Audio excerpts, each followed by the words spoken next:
avant de commencer l'animation, le sac poubelle, le carton, on rentre les rabats, ça rigidifie. Vous pouvez mettre quelque chose de lourd à l'intérieur. Oui, pour pas que ça s'envole. Ça bascule, un caillou, n'importe quoi, vous mettez au fond. Et après, vous avez le sac poubelle. Et après, comme ça, vous avez une corbeille où les gens vont pouvoir directement déposer les choses dedans. Nous, l'intérêt, c'est qu'on laisse une place nette. Si vous avez vraiment à côté de l'animation la poubelle, il n'y a pas de raison qu'il y ait des papiers à droite à gauche. Donc, vous rappelez le principe, le dessin des plans. En animation, moi, ce que je vous conseille, c'est de déterminer une thématique. Mon mode d'animation, c'est de proposer une thématique ou une question commune. J'essaye de m'appliquer à recevoir tout le monde de la même manière et de proposer exactement la même expérience à tout le monde. Vous pouvez imaginer n'importe quelle question, soit des questions générales, de société, etc., soit des questions personnelles. Moi, je m'amuse avec certains publics. Si vous êtes nombreuses en animation, ce que les gens adorent, c'est de créer un jeu. Moi, les gens, je leur demande de me faire deviner, par exemple, d'où ils sont, qu'est-ce qu'ils font comme sport, quels sont leurs loisirs, qu'est-ce qu'ils aimeraient faire plus tard, qu'est-ce qu'ils voulaient faire quand ils étaient petits. Enfin, voilà, on trouve une question. Et comme ça, quand les gens découpent, moi, je m'approche d'eux et j'essaye de deviner ce qu'ils font. Et ça crée vraiment une animation. C'est un prétexte à communiquer avec les gens, en fait, autour de l'animation. Donc, le choix de votre question va être prédominante parce qu'elle va permettre de créer un contact et de discuter, d'enclencher une discussion.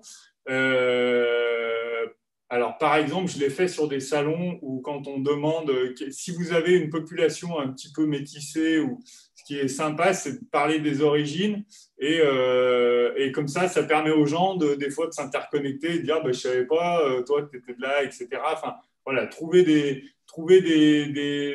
choses symboliques pour que même les gens entre eux discutent. Le but, c'est très simple, c'est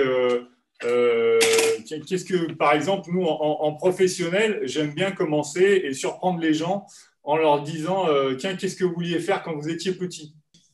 C'est une question qui renvoie à quelque chose d'affectif et de très personnel, mais en plus, nous, on s'est aperçu en entreprise que c'était souvent beaucoup plus important qu'il n'y paraissait. Souvent, les gens, quand on les récupère à 40 ou 50 ans, c'est des moments où on a fait des choses, où souvent on s'est recentré et du coup, nos rêves de petits garçons, petites filles réapparaissent à un certain moment.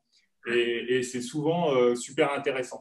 Et entre collègues, quand les gens s'avouent que j'ai eu des gens qui disaient bah, elles sont devenues comptables, je ne sais pas, et puis en fait elles voulaient être hôtesse de l'air, ou enfin vous voyez, c'est rigolo, c'est ça qui est rigolo en fait.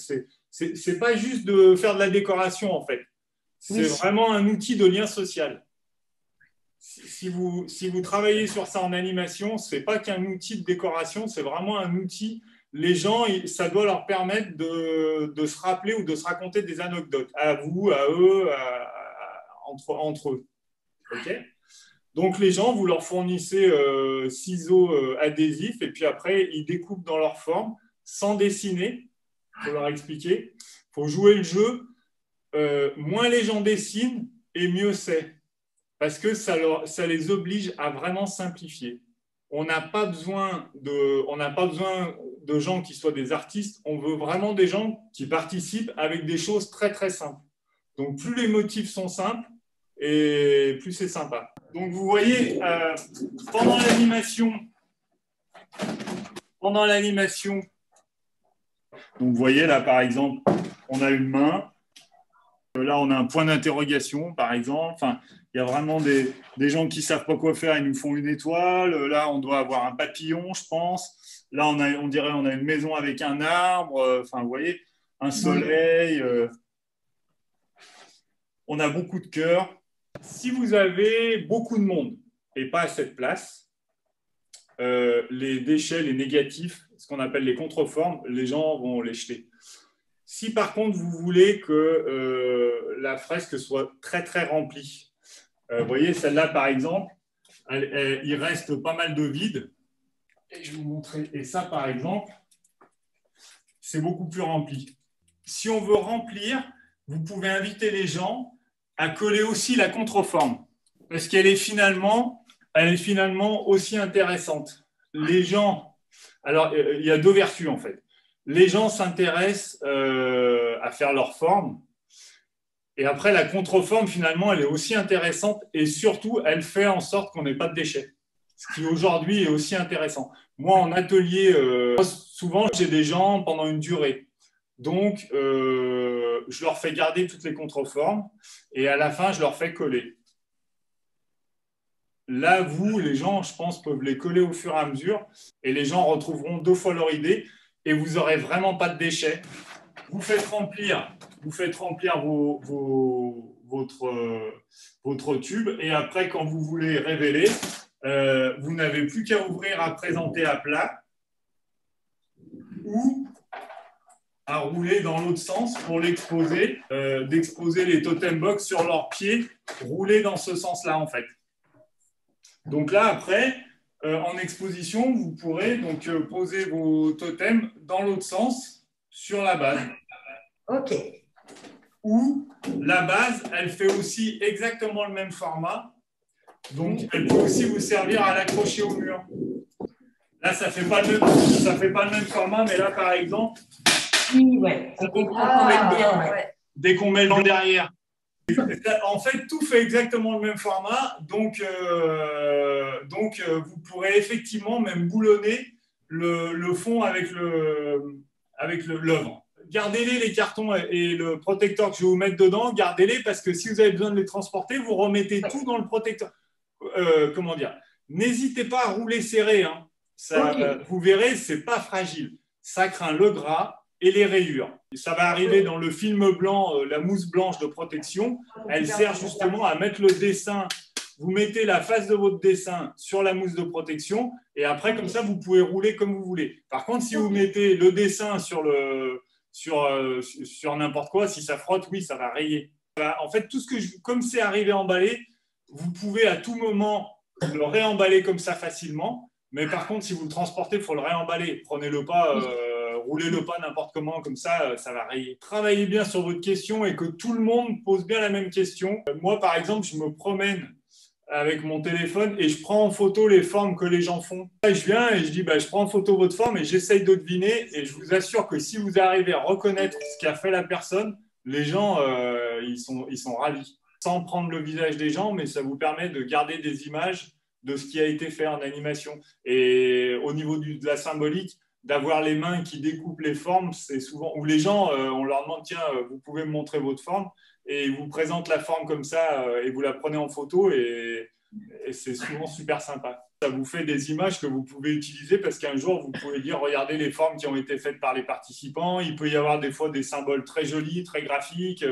Écoutez ce que je dis aux gens et tout, parce que souvent, je filme et j'essaye d'enregistrer justement ce qu'on se dit avec les gens parce que c'est vraiment magique de jouer à cette question-réponse-là.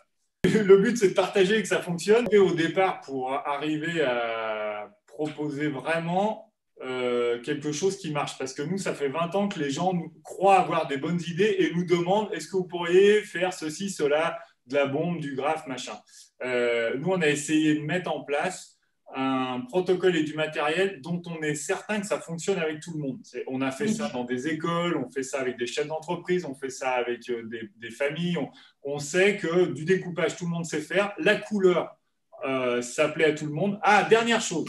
Il y a beaucoup de gens qui essayent de détacher les adhésifs avec les ongles. Avec la pulpe du doigt, avec le bout du doigt, vous n'avez qu'à soulever. En fait, si vous soulevez comme ça l'adhésif avec la pulpe du doigt, il vient. Mais tout le monde dit, par exemple, c'est une objection. Les gens disent non, je ne vais pas faire du découpage, je n'ai pas d'ongles. Il n'y a pas besoin. Petit détail, ce format-là, où il est pas mal, c'est que les gens n'ont pas à se baisser. Ça fait 75 cm, ça veut dire que même les enfants, même les plus petits peuvent travailler au moins là. Et les gens n'ont pas à se baisser parce que sinon, sur une totem box comme le tube là-bas, de haut en bas, pour aller faire en bas, c'est galère. On ne l'a pas dit, mais vous pouvez aussi poser ça sur une table. Hein, on n'en a pas parlé, mais ça peut être aussi posé, hein. Mais les gens sont quand même bien plus en activité quand ils sont debout. Ça circule, ça réfléchit. Moi, les gens, j'ai tendance donc à leur proposer le matériel et puis ils viennent et ils découpent. Comme c'est des adhésifs, ils peuvent même aller ailleurs et découper assis, revenir. Enfin, c'est hyper convivial, hein. C'est pareil, la forme ronde, elle est vraiment beaucoup plus pratique qu'une table. C'est super ergonomique, les gens se promènent, c'est vraiment très sympa. On a commencé à faire ça en 99, donc on n'a pas commencé comme ça, mais à chaque fois, on s'est dit, tiens, qu'est-ce qu'on pourrait faire mieux, qu'est-ce qui s'est passé, etc. Et on en est arrivé à ça. Et là, par contre, on l'a standardisé il y a 4-5 ans, parce que vraiment, je ne sais pas si un jour on fera mieux, mais en tout cas, pour nous, aujourd'hui, on a passé 15 ans à chercher, et là, ça fait 5 ans qu'on sait que c'est super pratique. C'est autoporté, ça peut s'assembler, ça peut se promener, ça vit pendant l'animation, on peut le transformer à plat après en rond, encadré, pas encadré. Enfin, non, c'est super pratique. Mais parce qu'on on l'a vécu au fil du temps, quoi. On a commencé à faire ça en 99, donc on n'a pas commencé comme ça, mais à chaque fois, on s'est dit, tiens, qu'est-ce qu'on pourrait faire mieux, qu'est-ce qui s'est passé, etc. Et on en est arrivé à ça. Et là, par contre, on l'a standardisé il y a 4-5 ans, parce que vraiment, je ne sais pas si un jour on fera mieux, mais en tout cas, pour nous, aujourd'hui, on a passé 15 ans à chercher, et là, ça fait 5 ans qu'on sait que c'est super pratique. C'est autoporté, ça peut s'assembler, ça peut se promener, ça vit pendant l'animation, on peut le transformer à plat après en rond, encadré, pas encadré. Enfin, non, c'est super pratique. Mais parce qu'on on l'a vécu au fil du temps, quoi.